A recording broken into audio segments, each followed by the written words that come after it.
উস্তাদ, আমার একটা বিষয় খুবই অবাক লাগতেছে, সে এইরকম অবস্থায় এত সুন্দর গান গায়, সে গান শিখলো কিভাবে উস্তাদ? হ্যাঁ সাগর, ঠিকই বলছো। এত সুন্দর গান সে কিভাবে শিখলো, অবশ্যই সেই গল্পটা আমরা একটু শুনবো, দর্শকদেরও শোনাবো। আচ্ছা ঠিক আছে উস্তাদ।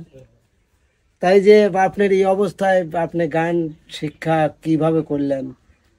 আসলে ছোটবেলা থেকে আমার গান অনেক পছন্দ, যেখানেই গান হয়তো আমি শুনতে যাইতাম। মানে কি বলবো, আর গানের কথা শুনলে আমাকে কেউ ঠেকায় রাখতে পারতো না। গান বাজনা যেখানে সেখানে আমি এভাবে শুনতে শুনতে ভালো লাগা থেকে আমি গান শেখার উৎসাহ জেগেছি। আচ্ছা, এই যে এই অবস্থায় গানের জন্য কিভাবে ছোটাছুটি করলেন? আসলে আমি ছোটবেলা থেকে একদম সম্পূর্ণ সুস্থ ছিলাম।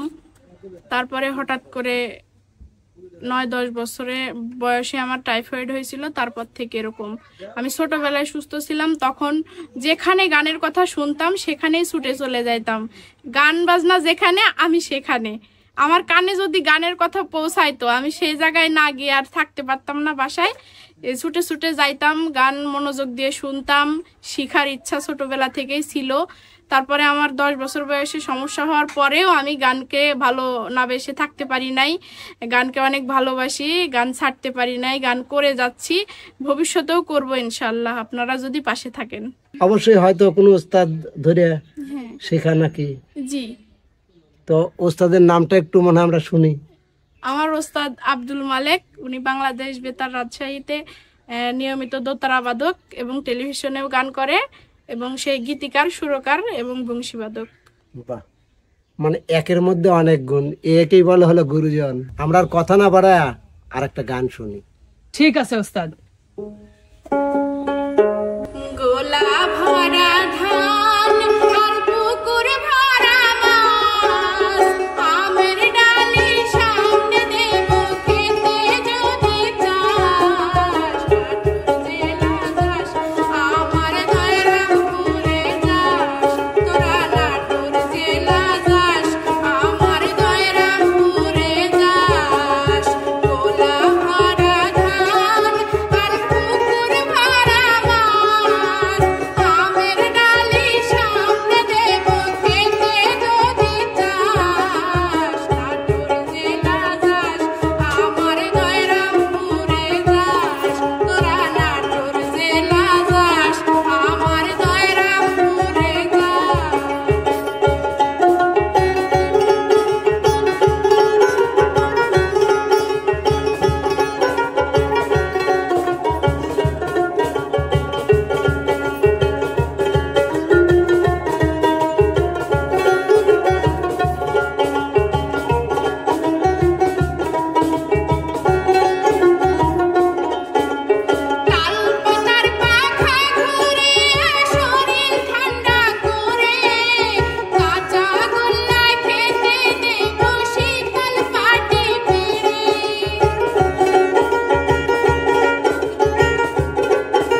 অতি অসাধারণ উস্তাদ, চমৎকার চমৎকার। কেমন লাগছে বলেন তো? একদম ভিন্ন একটা গান শুনলাম, নিজের জেলা নিয়ে এই গান একদম নিজের জেলা নিয়ে। অনেক সুন্দর হয়েছে আপু, ধন্যবাদ। ধন্যবাদ।